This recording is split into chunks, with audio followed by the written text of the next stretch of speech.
morning. Last night I met with some of the survivors and the loved ones, the victims of the horrific mass shooting at Robb Elementary School. I came here to tell them that the United States Department of Justice has finished its critical incident review. In undertaking this review at the request of the then mayor, the Justice Department committed to using our expertise and independence to assess the law enforcement response to the shooting and to provide guidance moving forward. As I told families and survivors last night, the department's review concluded that a series of major failures of leadership, in tactics, in communications, in training, and in preparedness were made by law enforcement leaders and others responding to the mass shooting at Robb Elementary. As a result, 33 students and 3 of their teachers, many of whom had been shot, were trapped in a room with an active shooter for over an hour as law enforcement officials remained outside. I also told the families and survivors how deeply sorry I am for the losses they suffered that day and for the losses they have suffered every day since. I told them that the priority for the Justice Department in preparing this report has been to honor the memories of those who were taken from them. And I told the families gathered last night what I hope is clear among the hundreds of pages and thousands of details in this report. Their loved ones deserve better. The law enforcement response at Robb Elementary School on May 24th, 2022, and in the hours and days after, was a failure that should not have happened. We hope to honor the victims and the survivors by working together to try to prevent anything like this from ever happening again, here or anywhere. I'm now going to turn to the key observations and recommendations of the report. On May 24th, 2022 at 11:33 a.m., an active shooter wearing body armor and equipped with a high-power AR-15 rifle entered Robb Elementary School and began shooting into classrooms 111 and 112, which shared a connecting door. Within minutes, 11 law enforcement officers from the Uvalde Consolidated Independent School District and the Uvalde Police Department arrived inside the school. Hearing continued gunfire, 5 officers immediately advanced toward classrooms 111 and 112. Within seconds, shots were fired from inside the classroom. Shrapnel hit 2 officers, and all responders retreated to cover. A single officer then made additional attempts to approach the classrooms, but after 11:40 a.m., no more attempts to enter the rooms were made until 12:48 p.m., more than an hour later. As a consequence of failed leadership, training, and policies, injured and scared students and teachers remained trapped with the subject in the classrooms, waiting to be rescued. Survivors later shared that they heard officers gathered outside the classrooms while they waited. The victims trapped in classroom 111 and 112 were waiting to be rescued at 11:44 a.m., approximately 10 minutes after officers first arrived, when the subject fired another shot inside the classrooms. They were still waiting at 11:56 a.m. when an officer on the scene told law enforcement leaders that his wife, a teacher, was inside room 111 and 112 and had been shot. They were still waiting as broadcasts went out on officer radios that a student trapped inside rooms 111 and had called 911 at 12:10 p.m. to say that that the student was in a room full of victims. That student stayed on the phone with 911 for 16 minutes. The victims were still waiting to be rescued when the subject fired 4 more shots inside the classrooms at 12:21 p.m., 49 minutes after officers arrived on the scene.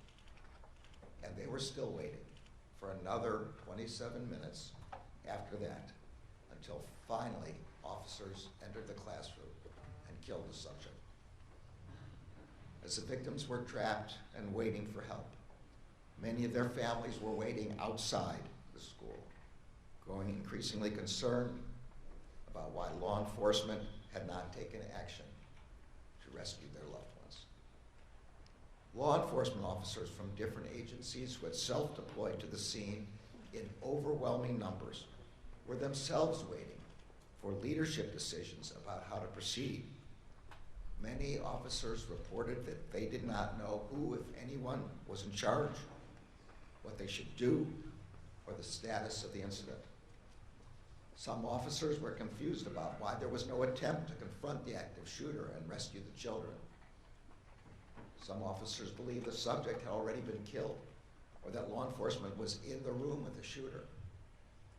75 minutes after the first officers arrived on scene, officers finally entered room 111. The subject engaged the entry team with gunfire, and the officers responded with fire. 77 minutes after the first officers arrived on the scene, and after 45 rounds had been fired by the active shooter, the shooter was killed. The massacre at Robb Elementary shattered families throughout this community and devastated our country. 19 children and 2 teachers were killed. And untold numbers of students, teachers, and law enforcement officers were injured. The law enforcement response to the mass shooting at Robb Elementary was a failure. As the threat posed to our country by mass shootings has grown and evolved over the past several decades, law enforcement's response tactics have also changed. The massacre at Columbine High School 25 years ago, and the 47 minutes it took for law enforcement to enter that high school, marked a major shift in how law enforcement leaders think about responding to mass shootings. It is now widely understood by law enforcement agencies across the country that in active shooter incidents, time is not on the side of law enforcement. Every second counts.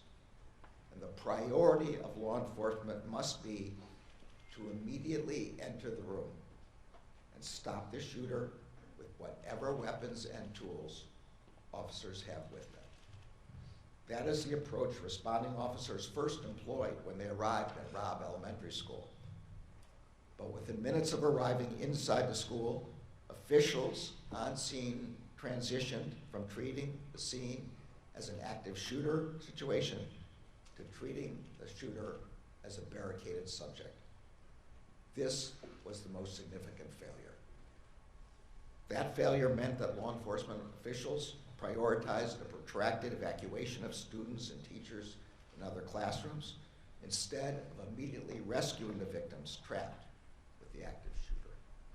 It meant that officials spent time trying to negotiate with the subject instead of entering the room and confronting him.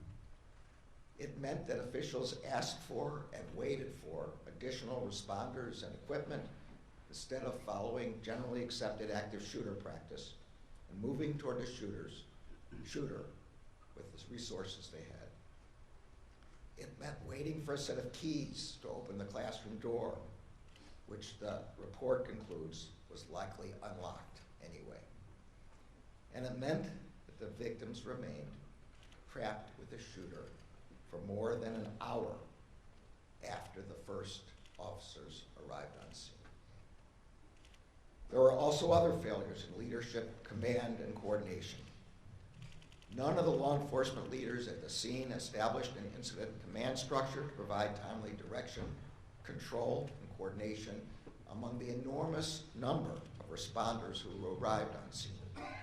This lack of a command structure, exacerbated by communication difficulties, contributed to confusion among responders about who was in charge and how they could help. These failures may also have been influenced by policy and training deficiencies at responding law enforcement agencies. Some lacked any active shooter training at all, Some had inappropriate training, some lacked critical incident response training, and the vast majority had never trained together with different agencies. As Associate Attorney General Vanita Gupta will discuss in further detail, the chaos and confusion that defined the law enforcement response while the shooter remained a threat also defined the aftermath of the shooting. For example, surviving victims, some with bullet wounds and other injuries, were put on buses without being brought to the attention of medics. Some families were told that their family members had survived when they had not. And victims, families, and community members struggled to receive timely and accurate information about what had occurred at Robb Elementary. The Justice Department's objective in preparing this report was threefold. First, to honor the victims, the survivors, and their loved ones. Second, to provide a clear and independent accounting of the law enforcement response to the horrific attack that devastated this community. And third, to provide law enforcement agencies and communities across the country with analysis and recommendations about how what happened at Uvalde should inform efforts to prepare themselves for and respond to mass shootings. Policing is a noble profession. It is also a hard one. It requires training and constant education about evolving threats. The report includes widely accepted recommendations that have been adopted by law enforcement agencies across the country about how to prepare for and respond to active shooter situations. Before an active shooter incident occurs, law enforcement agencies have a responsibility to ensure that their leaders and all their officers are trained to focus on rapid response, trained that the first officers on the scene must focus on eliminating the threat and protecting the victims most in danger. Law enforcement officers responding to an active shooter must be prepared to take charge, to establish a unified command, and to facilitate communications, operational coordination, and allocation and delivery of resources. They must continually assess and adjust as the incident evolves. And in the aftermath of a mass shooting, law enforcement and government agencies must provide the public with a sense of trust and confidence by communicating openly, clearly, and compassionately during a time in which many are learning the most devastating news that any human being can receive. The victims and survivors of the mass shooting at Robb Elementary on May 24th, 2022 deserve better. First and foremost, the 19 children and their 2 teachers who were stolen from their loved ones should be here today. They never should have been targeted by a mass shooter. We must never forget the shooter's heinous act that day. And the victims and survivors should never have been trapped with that shooter for more than an hour as they waited for their rescue. The families of the victims and survivors deserve more than incomplete, inaccurate, and conflicting communications about the status of their loved ones.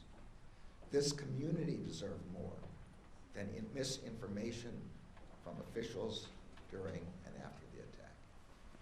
Responding officers here in Uvalde, who also lost loved ones and who still bear the emotional scars of that day, deserve the kind of leadership and training that would have prepared them to do the work that was required. Our children deserve better than to grow up in a country where an 18-year-old has easy access to a weapon that belongs on the battlefield, not in a classroom.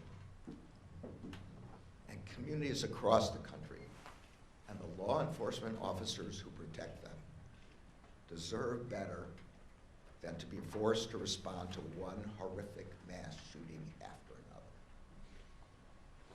But that is the terrible reality that we face.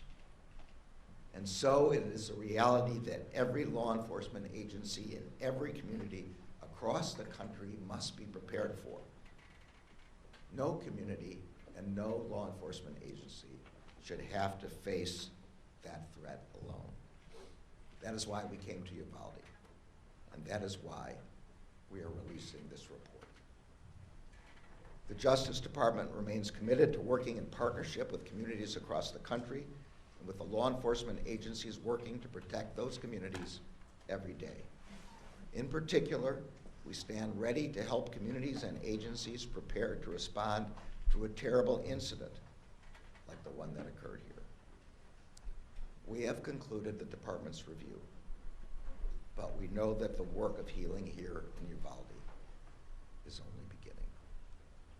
We are humbled and grateful to stand with this community as you remember and honor your loved ones. I will now turn the podium over to Associate Attorney General Vanita Gupta. Her leadership has been key to the department's efforts to conduct an independent, fair, and comprehensive review of the horrific mass shooting of May 24th and its aftermath. I am also grateful to the entire Critical Incident Review Team and to the department's COPS office and to the leadership of Hugh Clements for their tireless work. Vanita.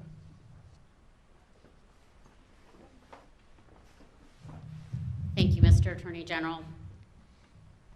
It is hard to look at the truth that the law enforcement response on May 24th was an unimaginable failure and that a lack of action by adults failed to protect children and their teachers. But we cannot look away from what happened here. We cannot look away from these children, and we cannot look away from what happened in Uvalde. On May 24th, 2022, this community lost 19 beloved children and 2 cherished teachers at Robb Elementary School. In the days and weeks following, this community also lost a sense of faith and trust in their own neighbors and institutions as they tried to make sense of what happened on the 24th and were unable to get the answers they needed. During that time, the then mayor of Uvalde called me to ask the Justice Department to conduct an independent review of what had happened and what went wrong on May 24th and in the days that followed. Shortly after, the Justice Department began its review. The Attorney General just gave a sense of the detailed timeline that we have laid out and the cascading failures that occurred over the course of 77 minutes between when law enforcement arrived on the scene and when they finally entered the classroom. But we also know the pain and the failures and missteps did not end when law enforcement finally entered the classrooms and rescued the survivors. It continued at minute 78, when it became clear that because there was no leader, there was no plan to triage the 35 victims in classrooms 111 and 112, many of whom had been shot. Victims were moved away without precautions. Without appropriate precautions, victims who had already passed away were taken to the hospital in ambulances, while children with bullet wounds were put on school buses without any medical attention. In the commotion, one adult victim was placed on a walkway, on the ground, outside to be attended to. She died there. The reunification and notification process for families was similarly chaotic, and as some of the families described, truly deeply painful. During and after the 77 minutes, families and survivors received unclear and sometimes conflicting information about where to go to reunite with their loved ones. Many family members waited at the school for hours without status updates, not knowing where their children were, if they were safe or hurt or even alive. Families searching desperately for their loved ones were sent to different places all across town: the high school, the civic center, the hospital. Some of these details are gut-wrenching. Families hearing about the need for autopsy results as the first indications that their loved ones may not have survived. At one point, hours after the shooting, an official incorrectly told families waiting for their children at the civic center that an additional bus of survivors was coming. It did not. Inaccurate and inconsistent public communications, including social media posts and press conferences, only made things worse. At 12:06 p.m., law enforcement posted on Facebook, reassuring parents that, quote, students and staff are safe in the buildings, close quote. That false reassurance was never corrected. An hour later, law enforcement inaccurately posted on social media that the shooter was in custody. That post, too, was never corrected. Both impromptu and scheduled news conferences and media engagements contained inaccurate, incomplete, and at times conflicting information. Mirroring the failures of the law enforcement response, state and local agencies failed to coordinate, leading to inaccurate and incomplete information being provided to anxious family and community members and the public.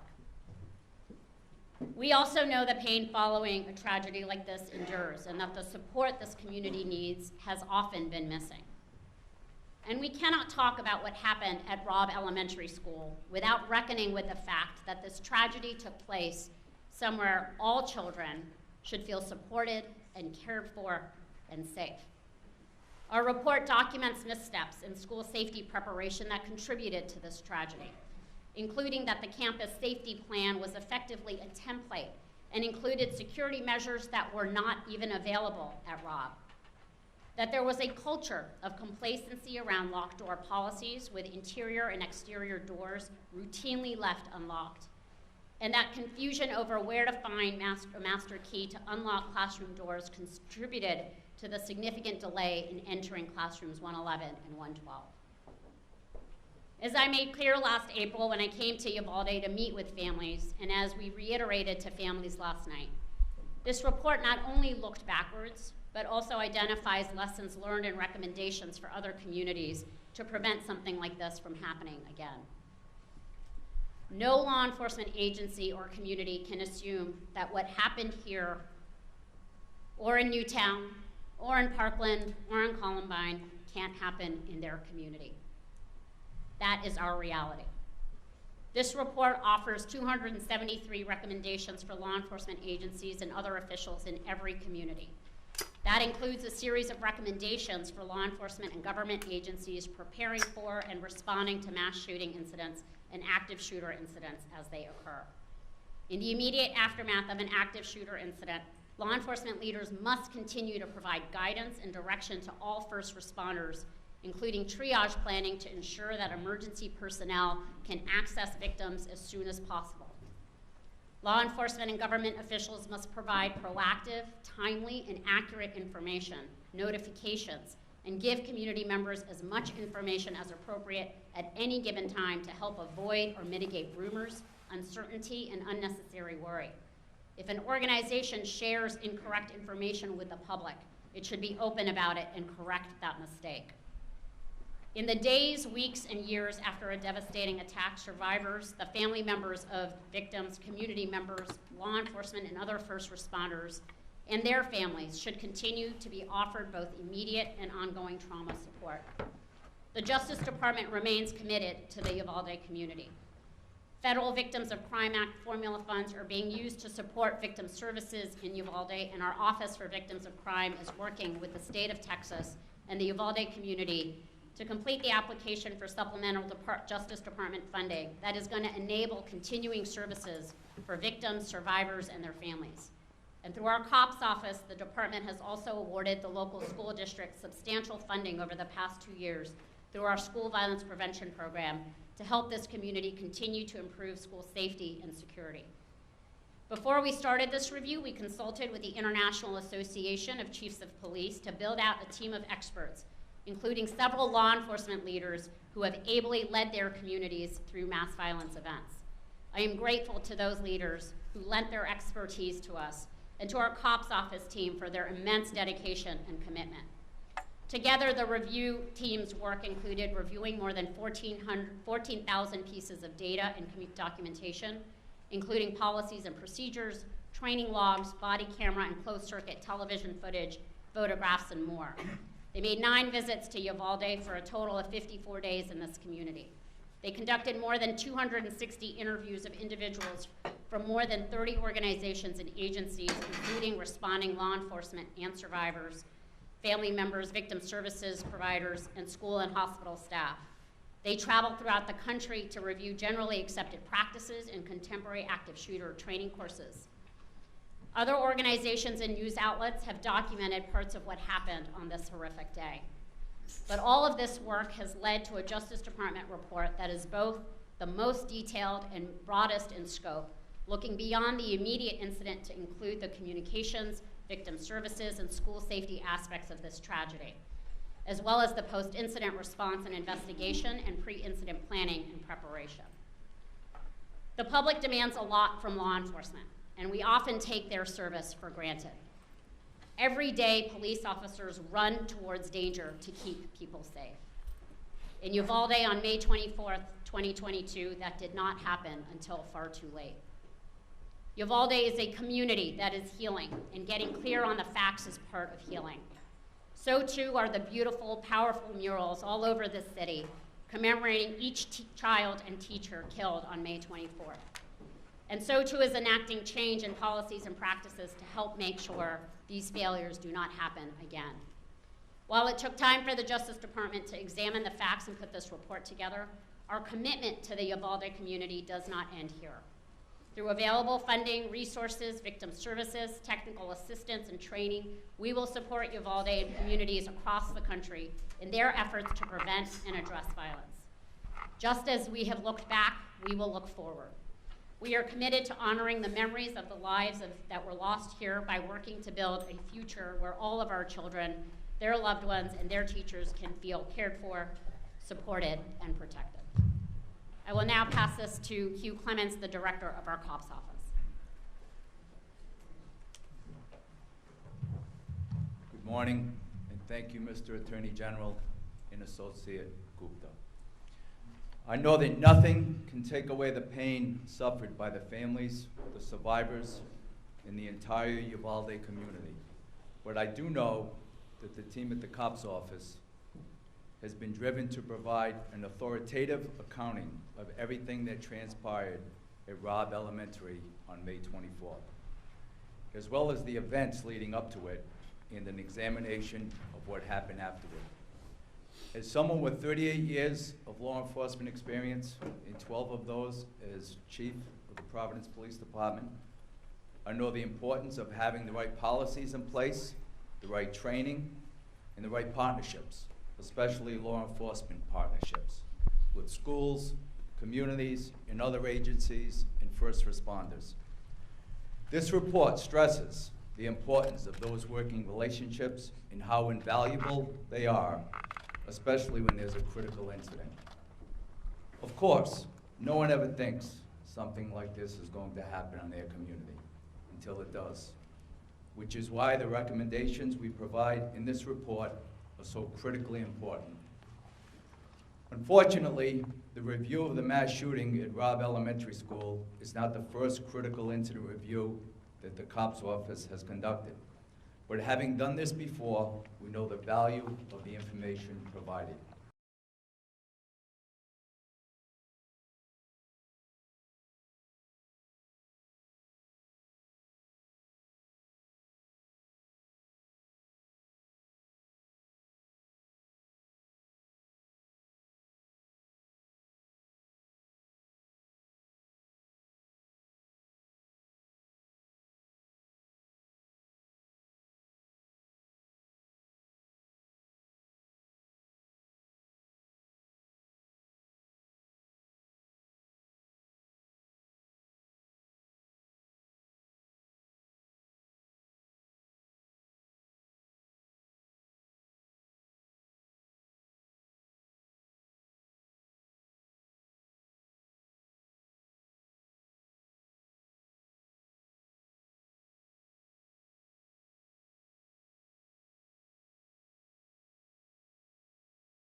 concludes that this was a failure of leadership, and so all members of the leadership who failed were identified. It also identifies individual officers by rank and by what agency they're from, but the standard practice of the Justice Department in these critical incident reviews is not to name those who are not listed as at fault, and particularly not to name those in lower ranks who acted on the scene. Next question, Mr. Attorney General. case at 12. I have two questions for you, Mr. Attorney General. Your report here names Pete Arredondo and Mariano Pargas as leaders in this incident that happened at Robb Elementary. Had they acted in a way that was put out as guidelines after the Columbine shooting, would lives have been saved on May 24th? I think the report concludes that had law enforcement agencies followed generally accepted practices in an active shooter situation and gone right after the shooter to stop him, lives would have been saved and people would have survived. My second question for you, sir. Based on this report, we know at this point no criminal charges have been filed against anyone who responded that day. Based on what you all found in this report, should the Uvalde County District Attorney file any criminal charges for the law enforcement officers who responded that day? Well, I'm going to leave that question for the DA. Just to explain for everyone, the Justice Department only has criminal jurisdiction where federal crime has occurred. The shooter here is dead, and there's no federal criminal jurisdiction. What we've done is responded to the mayor's request, that mayor's request for a critical incident response examination to determine the manner in which the agencies responded and to provide recommendations for the future, and that's what we've done. Next question, Tribune. Texas Tribune. Mr. Attorney General, you identified one of the objectives of this analysis to provide law enforcement agencies with recommendations, and there are nearly 300. Which recommendations do you think law enforcement agencies should undertake immediately? What's the most urgent issues? Yeah. So the most significant failure, and therefore the most significant urgent thing for law enforcement to do, is active shooter training, which provides that when an active shooter is in a building or anywhere else, the first priority is to stop that shooter and to remove people who are immediately endangered by that shooter. And that requires tactical training. That's the first thing. Say the second thing is critical incident response. Establishing who's going to be the on-site commander, making clear to all other agencies that that person will be the on-site commander. That again requires training and practice and response. Quick follow-up to Last, that. one more and then one. Should joint training be mandated across the country? I'm not sure what the word mandated here means. I think it's absolutely necessary that in any circumstance where there's going to be more than one agency responding, and that's going to be in any school situation, all the possible agencies should train together in order to establish lines of communication, command structure, and communications structure in particular. Here radios were not interactive. People did not have a way to talk to each other, and make sure that everybody's following the same strategy. Last question, Uvalde Lead Reviews. Attorney General, some have suggested that our police response was typical for a mass shooting, in fact, even better than in many cases. And they used the Pulse nightclub event as a comparison. It took 3 hours to go in and put down that killer, and there were phone calls back and forth. How do you speak to that? So actually, I'll let Hugh talk specifically about the Pulse nightclub, but I will say that what I've described and what the report describes is clearly the generally accepted response to an active shooter. We did a survey across the country, and the experts who were involved in this examination are experts in exactly this subject of active shooter, and there's no doubt that the standard practice is the one I've described. And I'm going to let Hugh answer that specific question. I would say honestly, I don't know if that's entirely true. I will tell you this report is comprehensive, it's extensive. I urge you all to read it, the executive summary, all hundreds of pages.